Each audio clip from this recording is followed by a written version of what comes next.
semenjak Arman ke Sulawesi, saat itulah Kanila mulai berubah.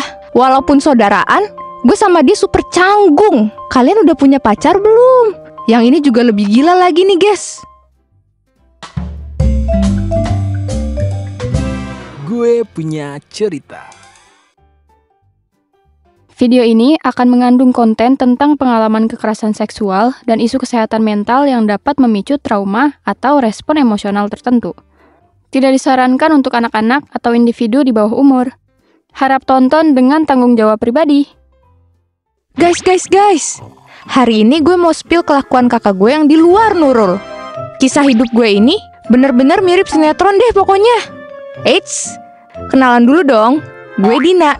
Jadi, cerita ini bermula waktu gue kelas 1 SMA di Surabaya. Pada masa itu, gue tinggal sama kakak cewek gue yang udah kerja. Namanya Nila. Sama abang gue yang masih nganggur. Namanya Arman.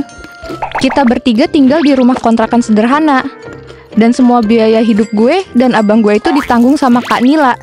Ya biasalah ya, sandwich generation.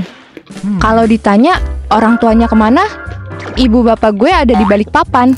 Alias, mereka udah meninggal cuy. Yang artinya, kita bertiga sekarang adalah anak yatim piatu. Selepas kepergian ibu bapak, Kak Nila itu jadi tulang punggung keluarga. Mau nggak mau dia jadi donatur buat kita. FYI, Kanila itu lulusan sarjana ekonomi. Dan sekarang, dia kerja di sebuah perusahaan dengan gaji yang lumayan lah buat biayain sekolah gue sama kebutuhan hidup sehari-hari. Sampai suatu hari, abang gue, si Arman itu memutuskan buat nyari kerjaan di Pulau Sulawesi. Katanya sih, dia diajakin temen SMK-nya buat kerja di pertambangan di sana. Gue dan kakak sih nggak ngelarang sama sekali. Malahan kita dukung, biar Kanila juga nggak jadi tulang punggung sendirian. Akhirnya, dengan modal dana dari Kanila buat biaya hidup dia di sana, dan juga tiket kapal, Arman akhirnya memutuskan buat berangkat. Dia berangkat ke pelabuhan, hingga akhirnya dia sampai di Makassar. Alhasil, uang jajan gue dikurangin untuk sementara waktu. Gue sih masih bersyukur, soalnya masih ada kakak gue yang mau ngurusin biaya hidup gue. Nah, semenjak Arman ke Sulawesi, saat itulah Kanila mulai berubah. Pernah suatu hari, gue ajak 2 temen cewek gue ke rumah. Ceritanya, waktu itu gue mau ngerjain tugas video bareng. Tiba-tiba, tanpa gue minta, Kanila ini nawarin diri. Katanya mau bantu gue dan teman-teman gue buat ngerjain tugas videonya. Kek, tumben amat bejir. Biasanya juga bodo amat dia mah sama beginian. Buat gue itu aneh woy. Soalnya, walaupun saudaraan, gue sama dia super canggung. Dan bisa dibilang, gue nggak sefrekuensi sama dia. Tapi, semenjak Arman merantau, rumah tuh seakan hening. Karena gue dan Kanila jarang banget komunikasi. Ya paling kita cuma ngobrol kalau ada hal yang bener-bener mau diomongin aja. Mode biasa sih kita. Stay cu, setelan cuek, aduhai. Oke, balik ke topik. Waktu itu gue lagi istirahat sama temen-temen gue di ruang tamu. Kanila dengan inisiatifnya yang tinggi, datanglah dia sembari bawa nampan yang isinya teh sama wafer. Ya gue pikir waktu itu mah kayak wajar lah ya. Namanya juga lagi ada tamu. Posisinya, gue duduk bertiga di sofa panjang. Dan Kanila duduk di sofa tepat yang berhadapan sama kita bertiga. Awalnya sih, Kanila cuma ngobrol santai. Dan kadang juga nanya-nanya. Kayak, kalian kalau ngumpul sering ngapain? Orang tua kalian kerja apa? Terus, sampai momen dimana dia nanya, kalian udah punya pacar belum? Masa cantik gini gak punya pacar? Gue sempat mau negur tuh. Soalnya, pertanyaannya merujuk ke arah privacy. Tapi, pas lihat reaksi temen gue, mereka sih fine-fine aja. Tapi, gak lama setelah itu, Kanila jadi aneh, super aneh. Setelah ngobrol santai, Kanila pergilah dia ke kamarnya. Sementara gue dan teman-teman gue pun mulai fokus ngerjain tugas. Soalnya deadline tugas udah mepet banget, guys. Gue sama teman-teman gue pindah duduk di lantai. Kita sibuk diskusi mengenai struktur editan tugas video. Terus, entah gimana, Kanila ini tiba-tiba muncul di belakang temen gue. Dia duduk gitu, terus megangin pundak temen gue. Terus lo tahu apa yang dia lakuin selanjutnya? Kak Nila nyium pipi temen gue. anjay. Temen gue yang kagetan, refleks lah dia ngeluarin kata-kata mutiara dengan muka yang shock. Ya gue sama temen gue ikutan shock dong. Terus karena reaksi kita yang heboh itu, Kanila akhirnya pergi dari ruang tamu gitu aja. Setelah kejadian itu, temen-temen gue ngusulin kalau ngerjain tugas di kafe aja lah ya. Mungkin agak traumatis sama perilakunya Kak Nila yang tiba-tiba nyium orang. Gue pernah nanyain sikap Kak Nila yang kayak gitu. Gue minta dia klarifikasi, tapi sayangnya dia nyuekin gue dan bahkan gak nanggepin gue sama sekali. Singkat cerita, waktu gue ngerjain tugas di kafe, temen gue yang pernah dicium Kak Nila mukanya asem mulu. Gue jadi kepikiran, jangan-jangan gara-gara muka gue mirip Kak Nila yang pernah bikin dia trauma. Apa karena gue bau ketek ya? Daripada puyeng, akhirnya gue tanyalah dia punya masalah apa. Awalnya dia ragu mau ngomong, katanya gak enak sama gue. Tapi setelah gue paksa, akhirnya dia cerita. Ternyata setelah kejadian itu, Kanila entah gimana caranya bisa dapat akun Instagramnya dia.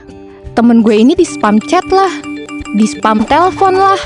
Padahal temen gue udah blokir berkali-kali, tapi Kanila ini selalu aja bikin akun-akun baru. Sumpah aneh banget kan? Kayak stalker aneh gitu kan? Gue sebagai adeknya yang denger cerita ini juga gak nyangka loh. Gue jadi mulai ilfil juga ke kakak gue sendiri. Singkat cerita, setelah tugas selesai, gue dan teman-teman gue jadi canggung. Mungkin mereka merasa gak nyaman sama gue. Pelan-pelan, kita jadi jarang ngobrol. Terus, jadi asing. Gue jadi sedih. Gue nangis kejer di kamar dan bertanya-tanya salah gue apa ya, sampai harus ngadepin kejadian kayak gini. Beberapa bulan kemudian, gue dan Kanila dapat info dari Arman. Aduh, yang ini juga lebih gila lagi nih guys. Capek banget gue sejujurnya. Abang gue, si Arman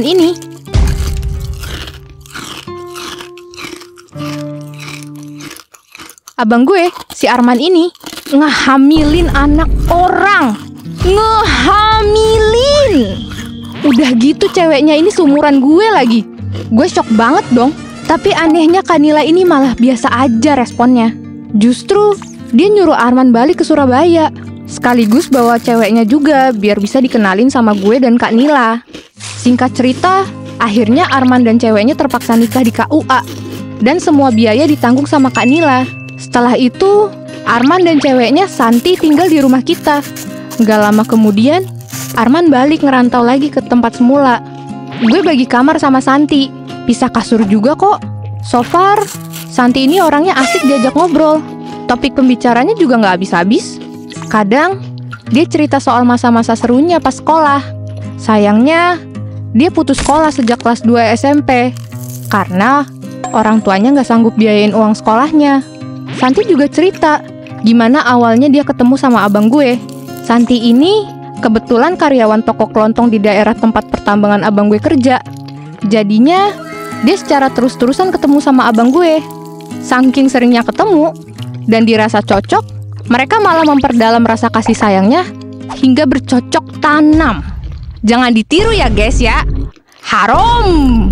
Keberadaan Santi akhirnya bisa ngurangin keheningan suasana di rumah. Seringkali tiap mau tidur, Santi tuh suka curhat tentang kagumnya dia sama Kak Nila. Kayak seorang Kak Nila. Santi curhat, katanya Kak Nila tuh orangnya perhatian, suka traktir jajan diem-diem ke dia buat menuhin ngidamnya.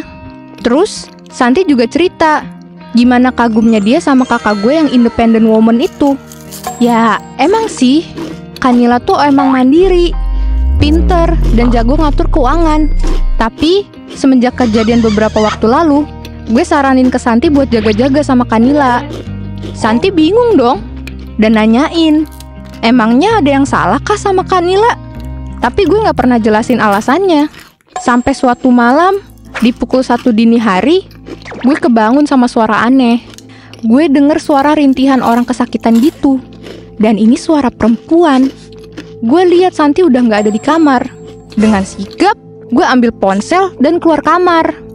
Takut Santi kenapa-napa, atau khawatir jangan-jangan ada rampok di rumah gue. Gue nyiapin ponsel buat nelpon polisi kalau misalnya gue lihat ada maling atau orang jahat di sini. gue pelan-pelan jalan menuju ke arah sumber suara, yang ternyata ada di kamarnya Kak Nila. Gue semakin mikir yang enggak. Jangan sampai Kak Nila diapa-apain dong sama orang. Gue ambil sebuah pajangan di atas lemari dekat pintu kamar Kak Nila. Jaga-jaga buat pukul orang jahat itu. Gue nguping sebentar, sampai tiba-tiba suara rintihan itu lenyap. Karena gue khawatir bukan main, akhirnya gue dobrak lah tuh pintu. Brak! Bener aja, ada Santi dan Kak Nila. Dan anehnya lagi, mereka berdua kelihatannya habis melakukan sesuatu yang gak bener. Mereka berdua shock banget liat gue. Gue juga shock liat mereka. Kita jadi kayak, loh, heh. Dengan gagap, gue bertanya, kalian habis ngapain? Tiba-tiba air mata gue jatuh gitu aja. Rasa kecewa mulai menumpuk di hati gue. Waktu itu gue masih SMA, tapi gue tahu banget yang mereka lakukan itu adalah hal yang gak bener. Di malam itu, gue nangis sesegukan dan kabur ke rumah Bu Ida, tetangga gue. Untung, Bu Ida dengan sabar masih mau nenangin gue, yang bentar lagi jadi QB ekor 9. Bu Ida yang khawatir nanya gue baik-baik, dan pelan-pelan gue mulai jelasin semuanya. Udah pasti, di awal Bu Ida gak percaya sama yang gue omongin, karena reputasinya Kak Nila tuh bagus banget di mata para tetangga gue. Dia nawarin gue buat anterin ke rumah, sekalian minta klarifikasi sama Kak Nila dan Santi. Tapi gue nolak keras. Gue gak mau lihat muka kakak gue dulu malam itu. Akhirnya malam itu gue nginep dulu di rumah Bu Ida. Dan gue udah mengiyakan Bu Ida kalau beliau akan mengatasi masalah itu. Besoknya jam 10 pagi, gue, Bu Ida, dan Pak RT kumpul di rumah gue. Begitu pula Kak Nila dan Santi. Kita butuh penjelasan dari Kak Nila dan Santi. Karena gue udah gak bertenaga dan masih shock, akhirnya diwakilin deh tuh sama Bu Ida. Setelah babi bu uwo, akhirnya Kak Nila jujur kalau ternyata dia itu belok, alias sukanya sama perempuan juga. Sedangkan Santi katanya baper karena selalu diperhatiin sama Kak Nila. Kak Nila berusaha minta maaf ke gue, tapi gue udah terlanjur geli liat dia. Arman udah dikasih tahu info soal Kak Nila dan Santi, tapi dia justru malah hilang tanpa jejak. Abis itu, Kak Nila dan Santi juga ikut hilang entah kemana. Setahu gue, gak lama setelah itu, mereka pindah, gak tahu kemana. Sementara gue, akhirnya dijadiin anak angkat sama tante gue yang ada di Semarang. Ini semua berkat kebaikan Bu Ida, yang mau repot bantuin kehebohan hidup gue juga sih. Gue pun menjalani hidup baru setelahnya. Semua biaya hidup gue ditanggung sama tante gue, yang kebetulan single parents. Anak kandungnya udah kerja di luar negeri, dan gue juga bisa lanjut kuliah berkat beliau. Beliau juga negesin ke gue untuk gak usah lagi ngelakuin segala jenis koneksi sama Kak Nila, Arman, ataupun Santi. Buat beliau, mereka tuh udah berhasil jelek-jelekin nama keluarga. Apalagi pas berita Kak Nila dan Santi sempat viral di media lokal Surabaya. Sampai-sampai tante gue minta media itu supaya beritanya di take down dengan kasih uang kompensasi yang cukup besar. Dan bulan kemarin, gue akhirnya udah selesai kuliah, guys. Dilihat-lihat perjalanan cerita hidup gue ada-ada aja deh. Semoga dari perjalanan hidup gue ini, kalian bisa ambil hikmahnya ya. Menurut kalian gimana? Tulis di kolom komentar ya. Sampai ketemu di cerita GPC berikutnya. Bye! Gimana ceritanya? Suka nggak? Kalau lu suka, jangan lupa subscribe ke channel kita ya. Bye!